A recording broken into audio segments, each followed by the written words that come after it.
Gold, trusted gold buyers. మీరు తాకట్టు పెట్టిన బంగారాన్ని విడిపించి ఈ రోజు ఉన్న మార్కెట్ ధరకు కొనబడను.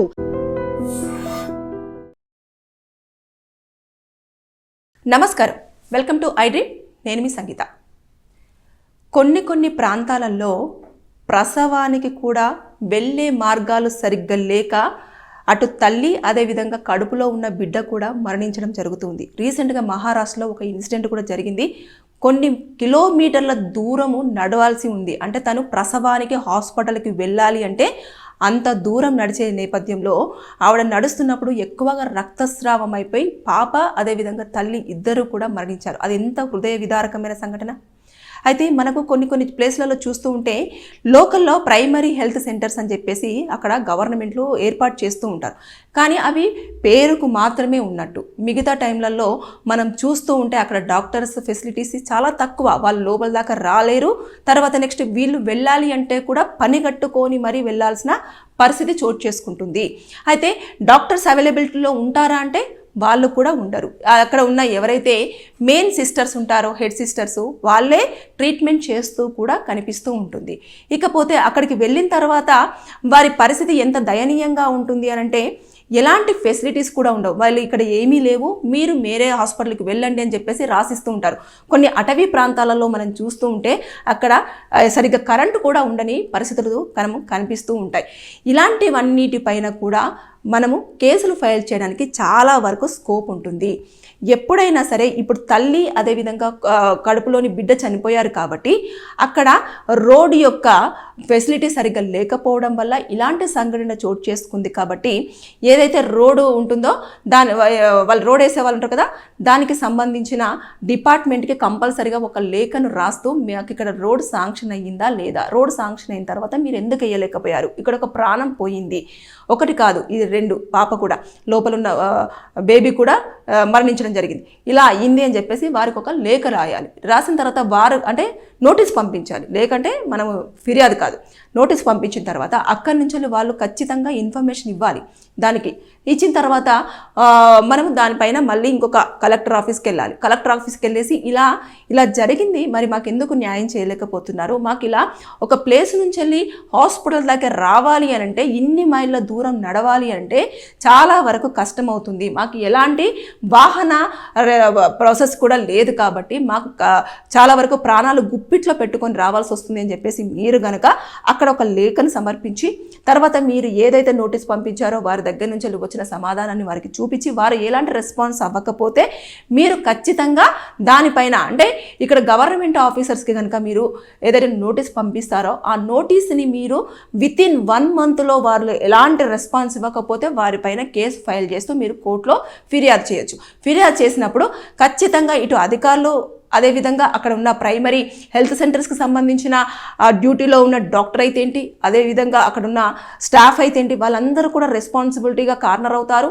దాంతోపాటు ఎవరైతే ఈ రోడ్డు ఉంటుందో అక్కడ లోకల్ ఉన్న సర్పంచ్ కానివ్వండి, వీళ్ళందరూ కూడా అందులో రావడం జరుగుతుంది. ప్రతి ఒక్కరి పైన కూడా వేట్ అనేది పడుతుంది.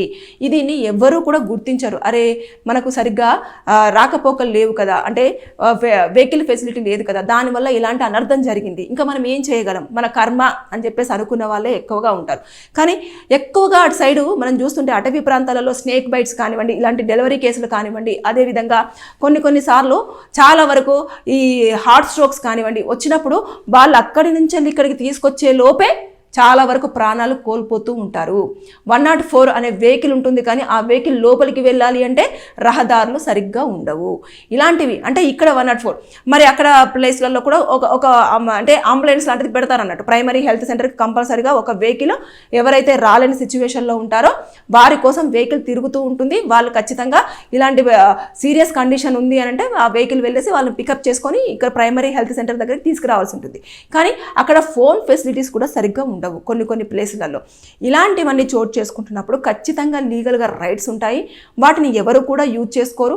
పోలీసులకు ఇన్ఫర్మేషన్ ఇవ్వచ్చు, పోలీసులు దానిపైన వాళ్ళు చర్యలు తీసుకుంటారు, ఏమీ పట్టించుకోరు. అంటే ఫస్ట్ ఆఫ్ ఆల్ అక్కడ ఉన్న జనాలే ఎందుకులే మనకు ఇదన్నీ కూడా ఎందుకు అని చెప్పేసి అనుకుంటారు. వాళ్ళే ఏం చేస్తారంటే అక్కడికి వెళ్ళిన తర్వాత మనిషి కనీసం తీసుకెళ్లేసరికి ప్రైమరీ హెల్త్ సెంటర్ దగ్గరికి వెళ్ళేసరికి అక్కడ మనిషి చనిపోయారంటే డాక్టర్లే ఏదో చేశారు, అక్కడ హెడ్ సిస్టరే ఏదో చేసింది, అక్కడ స్టాఫ్ వాళ్ళు చేయడం వల్లనే మనిషి చనిపోయారని చెప్పేసి వాళ్ళ మీద చేతులు చేసేసుకుంటుంటారు.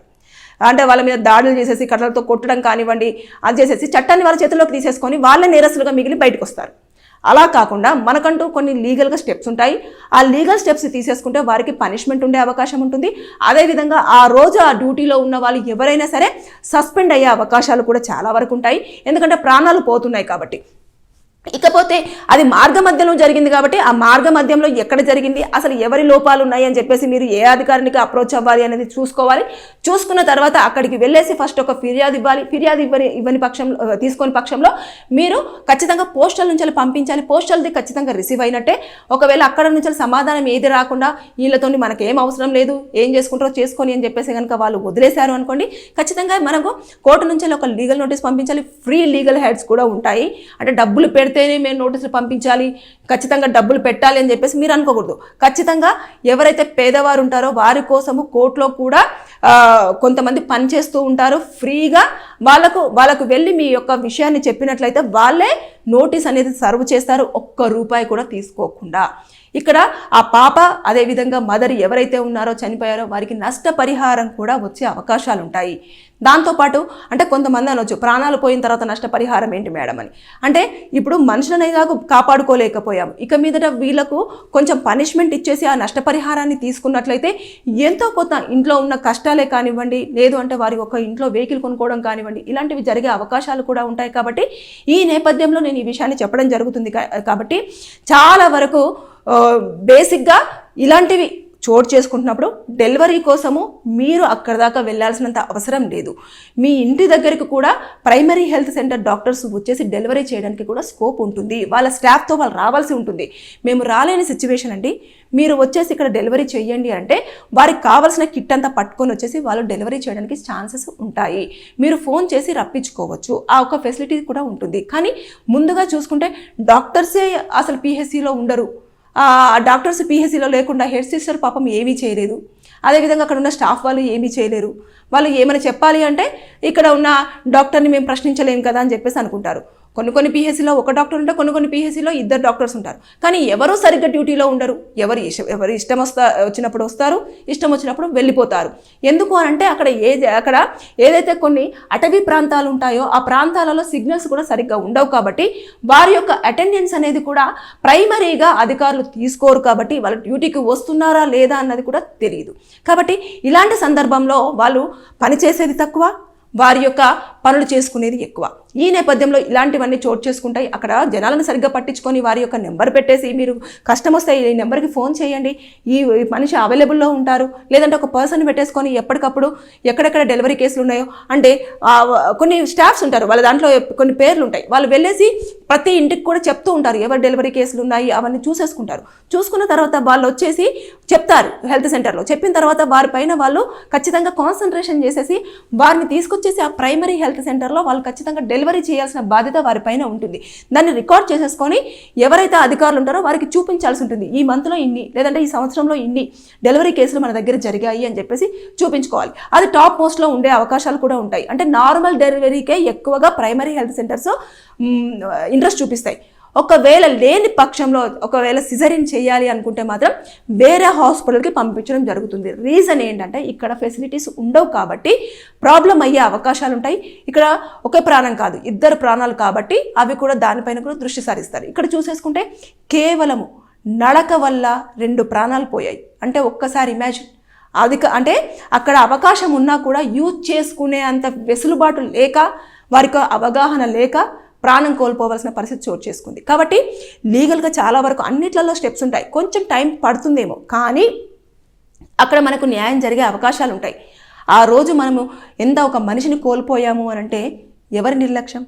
అక్కడ రోడ్డు సరిగ్గా లేకపోవడం, వెహికల్స్ మనకు అవైలబుల్లో లేకపోవడం, అదేవిధంగా అక్కడ లోకల్లో పనిచేసే ప్రైమరీ హెల్త్ సెంటర్కి సంబంధించిన ఎంప్లాయీస్ మనకు అవగాహన సరిగ్గా ఇవ్వకపోవడం, ఇలాంటివన్నీ కూడా క్యాలిక్యులేట్ అవుతాయి. క్యాలిక్యులేట్ అయిన తర్వాత అప్పుడు వాళ్ళకు పనిష్మెంట్ ఉండే అవకాశాలు ఉంటాయి. దీనిపైన అవగాహన లేకపోతే మనం ఎంతమంది ఎన్ని చెప్పినా సరే జనాలు అంటే కొన్ని సందర్భాలలో ఏమవుతుందంటే అక్కడ ఉన్న వాళ్ళు వారు ఓన్గానే మాకేం కాదు, మేము ఇది చేసుకుంటాం అది చేసుకుంటాం అని చెప్పేసి హాస్పిటల్స్ని పట్టించుకోరు. వాళ్ళందరూ వాళ్ళే ఓన్ ట్రీట్మెంట్ కూడా చేసుకునే సందర్భాలు ఉంటాయి. అదేవిధంగా వాళ్ళందరూ వాళ్ళే మేమే ప్రసవం చేసుకుంటాము అని చెప్పేసి అంటారు. కొంతమంది అయితే లేదు మేము మాకు తెలిసిన ప్లేస్కి వెళ్తాము అని చెప్పేసి అంటారు. అలా కాదు, దగ్గరలో ఉన్న డాక్టర్స్ని ముందు సంప్రదించి వాళ్ళు చెప్పిన దాని ప్రకారంగా విని అప్పుడు చేస్తే అన్ని రకాలుగా బాగుంటుంది. కానీ ఇక్కడ మాత్రము ఎవరి నిర్లక్ష్యము అని అంటే అందరి నిర్లక్ష్యము ఉంది. అక్కడ ఎంప్లాయీస్ చెప్పాల్సింది, తర్వాత వాళ్ళకు కూడా ఒక ఫోన్ నెంబర్ ఉండేసి నేను నడవలేని సిచ్యువేషన్, వెహికల్ రాలేకపోతుంది, లేదంటే వెహికల్ లేదు మాకు, మీరు ఒక వెహికల్ ప్రొవైడ్ చేయండి అని చెప్పాల్సింది, లేదంటే చుట్టుపక్కల ఉన్న వాళ్ళ సాయం అన్న తీసుకోవాల్సింది. కానీ ఏమీ చేయకపోవడం వల్ల అనవసరంగా డెలివరీకి వెళ్ళే ఒక మహిళ అంటే కడుపులోని గర్భంలో ఉన్న శిశువుతో పాటు మరణించింది అంటే అది కూడా రక్తస్రావమై చాలా హృదయ విదారకం అన్నట్టు. ఎన్ని ఆశలు పెట్టుకొని ఉంటారు ఆ కుటుంబ సభ్యులు, ఒక్కసారి అడియాశలు అయిపోయినాయి. వీళ్ళంతా కూడా ఇప్పుడు ఈ బాధలో కోట్ల చుట్టూ తిరగాలి, లేదంటే ఇవన్నీ పెట్టాలి అని అన్నా కూడా కొంచెం కష్టమైన పనే. కానీ దాని నుంచి బయటకు వచ్చిన తర్వాత మాత్రం ఖచ్చితంగా మీరు చర్యలు తీసుకుంటే న్యాయం జరిగే అవకాశాలు అయితే చాలా వరకు ఉన్నాయి. సో ఇలాంటివి జరగకుండా ఉండాలి అనుకుంటే మీరు ఎప్పుడైనా సరే అక్కడ ఉన్న ప్రైమరీ హెల్త్ సెంటర్స్కి సంబంధించిన ఇన్ఫర్మేషన్ అయినా, లేదు అనుకుంటే మీరు ఆరోగ్యపరంగా ఏమైనా ఇబ్బందులు ఉన్నా సరే వెహికల్స్ సరిగ్గా లేవు అంటే మీరు ఒక వెహికల్ని ఒక వారం రోజుల పాటు అవైలబుల్లో పెట్టుకోండి. లేదు అంటే హాస్పిటల్కి కాల్ చేసేసి మాకు ఒక మా వెహికల్ పంపించండి అని చెప్పేసి మీరు ఆ కోఆర్డినేషన్లో ఉంటే ఇలాంటి అనర్థాలు జరగకుండా ఉండే అవకాశాలు చాలా వరకు ఉన్నాయి. ఏదేమైనా సరే కానీ ప్రాణం అయితే పోయింది, కానీ ఇక మీదట ఇలాంటివి పోకుండా ఉండాలంటే కొంచెం అవగాహన పెంచుకుంటే అన్ని రకాలు బాగుంటుందని నా ఫీలింగ్. Thank you. నిజంగా ప్రస్తుతం ఉన్నటువంటి సమాజం దేనికి ప్రయారిటీ ఇస్తుంది? ఆర్థిక సంబంధాల చుట్టూ మాత్రమే తిరుగుతుంది. మళ్ళీ ఎన్నికలంగానే చాలా విరక్తి కలుగుతున్నాం. మంచి అనిపిస్తుంది కదా, లేడీస్ కూడా ఛాలెంజింగ్ జాబ్స్ చేసినప్పుడు చాలా బాగుంటది. ట్రాఫిక్ అసిస్టెంట్స్ గా నియమించిన ట్రాన్స్జెండర్స్ అందరితో సాల్యూట్ చేయించుకుంటున్నారు. ఫుడ్ డెలివరీ ఇవ్వటానికి వెళ్ళినటువంటి డెలివరీ బాయ్ అనిల్ పై కళ్ళ ముందు